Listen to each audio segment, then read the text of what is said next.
నమస్తే, welcome to our channel. YS Jaganmohan Reddy తన రాజకీయ లబ్ధి కోసం ఎప్పుడూ కూడా కుల రాజకీయాలు చేస్తారని, కులాల మధ్య చిచ్చు పెడతారని చెప్పి చాలా మంది చెప్తూ ఉంటారు.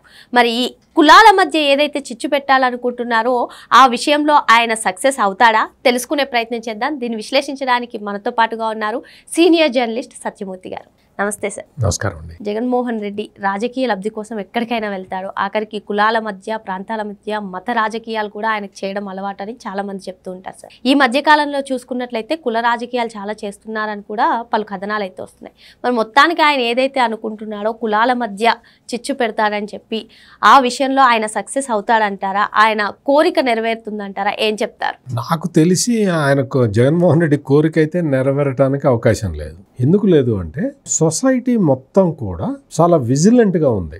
ప్రస్తుతం నేను చాలామందిని అబ్జర్వ్ చేస్తూ ఉంటాను, చాలా విషయాలు పరిశీలిస్తూ ఉంటాను, చాలామందితో మాట్లాడుతూ ఉంటాను. కాబట్టి వాళ్ళందరూ కూడా ఈ జగన్మోహన్ రెడ్డి ఏం చేస్తున్నాడు అనేది వాళ్ళు ఒక నిర్ణయానికి వస్తూ ఉన్నారు. ఎప్పటికప్పుడు ఒక నిర్ణయానికి వస్తూ ఉన్నారు. ఈ కులాల మధ్య తగాదా పెట్టాలి అనే ఒక డేంజరస్ యాటిట్యూడు జగన్మోహన్ రెడ్డికి ఉన్నది అనే విషయం మొత్తం ఇప్పటికే రాష్ట్ర ప్రజలకు అర్థమైంది.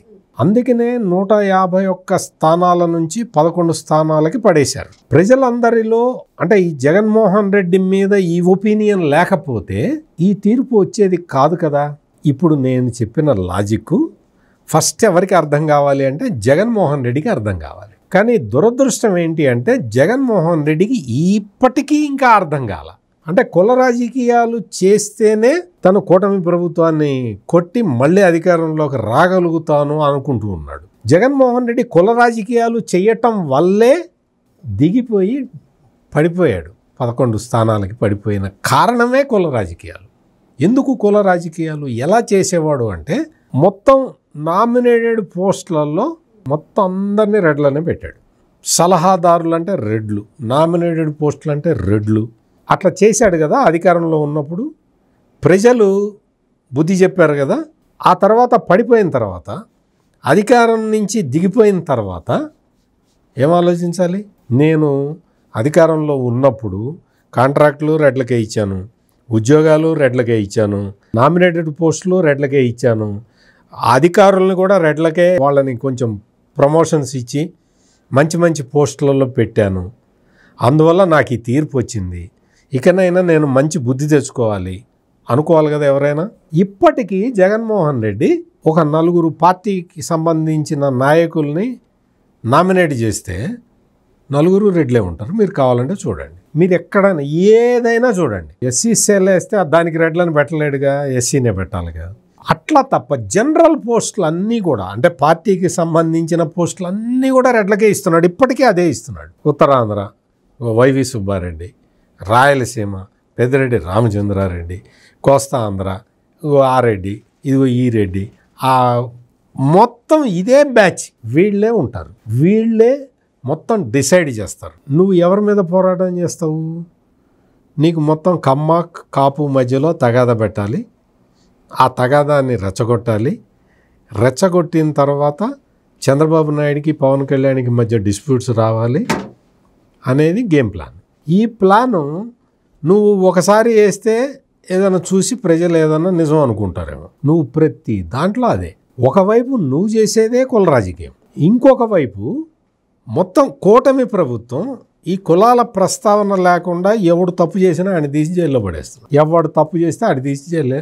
కాదండి మావాడు మంచోడండి అంటే మంచోడైతే మర్డర్ ఎందుకు చేశాడే అంటున్నారు. అటువంటి పరిస్థితులు ఇప్పుడు ఉన్న ఈ సమయంలో నువ్వు ఇంకా కుల రాజకీయాలే చేసుకుంటూ కులాల మధ్య తగాదా పెట్టాలని ప్లాన్లు వేసుకుంటూ ఉంటే ఎట్లా వర్కౌట్ అవుతుంది జగన్మోహన్ రెడ్డి?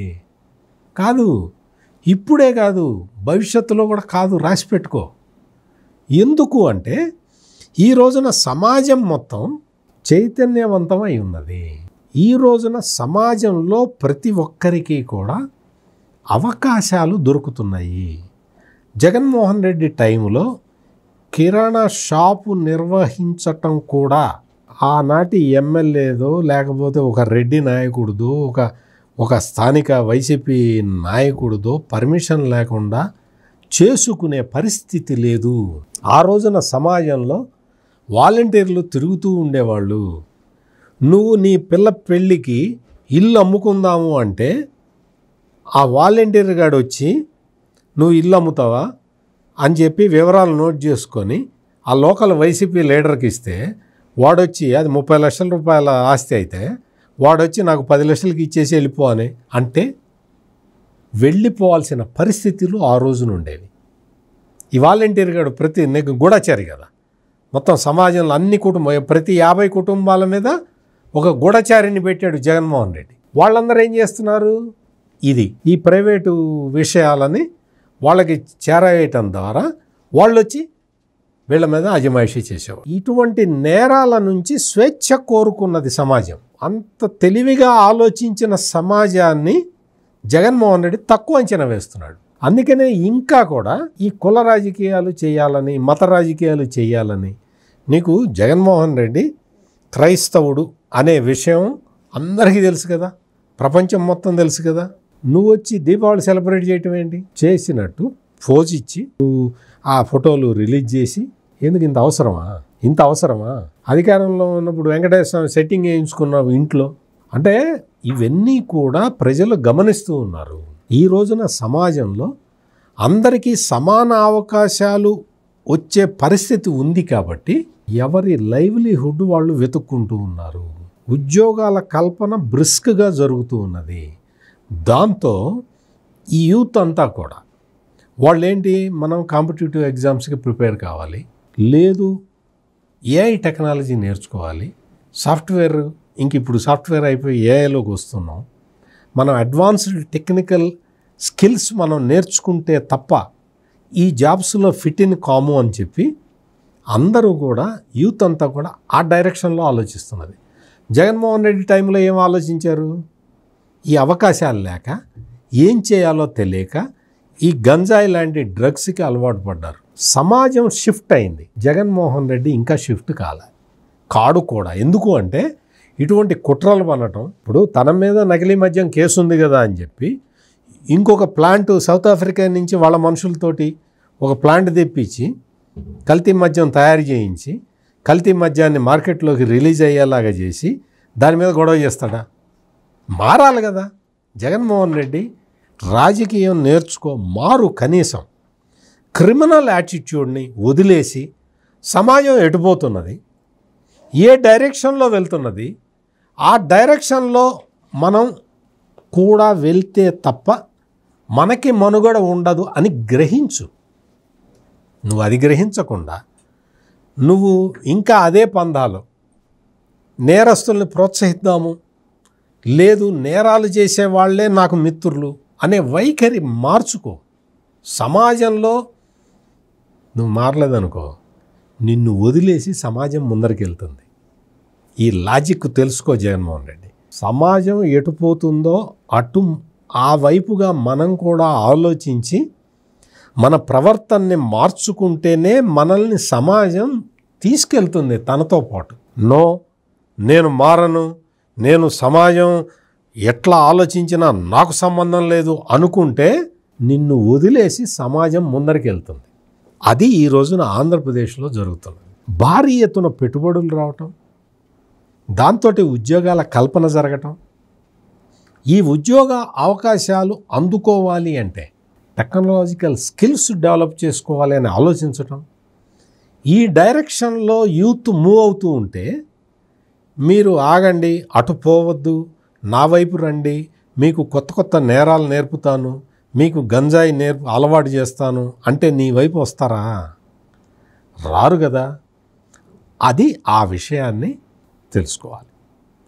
అందుకని ఈ కుల రాజకీయాలు, ఈ మత రాజకీయాలు పదే పదే అదే విధంగా చేసుకుంటూనే నేను రాజకీయ మనుగడ చేస్తాను అంటే నీకు రాజకీయ మనుగడ కొనసాగే వీలు ఉండదు జగన్మోహన్ రెడ్డి. ప్రతి చోట కూడా ఎక్కడ చూసినా నీకు మొత్తం కులాల మధ్య తగాదా పెట్టడం, ప్రాంతాల మధ్య తగాదా పెట్టడం, మతాల మధ్య తగాదా పెడదామన్న ఆలోచన తప్ప, అంటే కుట్రపూరిత రాజకీయాలు తప్ప ప్లెయిన్ రాజకీయాలు చెయ్యటం జగన్మోహన్ రెడ్డికి చేత కాదు, చెయ్యడు. క్రిమినల్స్ అందరినీ కూర్చోబెట్టుకొని మీటింగ్ పెట్టి మీరు నేరాలు చేయండి, నా అడ్వకేట్లు అందరూ మిమ్మల్ని కాపాడుతారని చెప్పాడు అంటే, అందుకు ఉదాహరణగా తననే చెప్పుకున్నాడు అంటే, ఇంకా అంతకన్నా నీచమైన మనస్తత్వం ఉన్న వ్యక్తి ఎక్కడన్నా మనకు దొరుకుతాడా?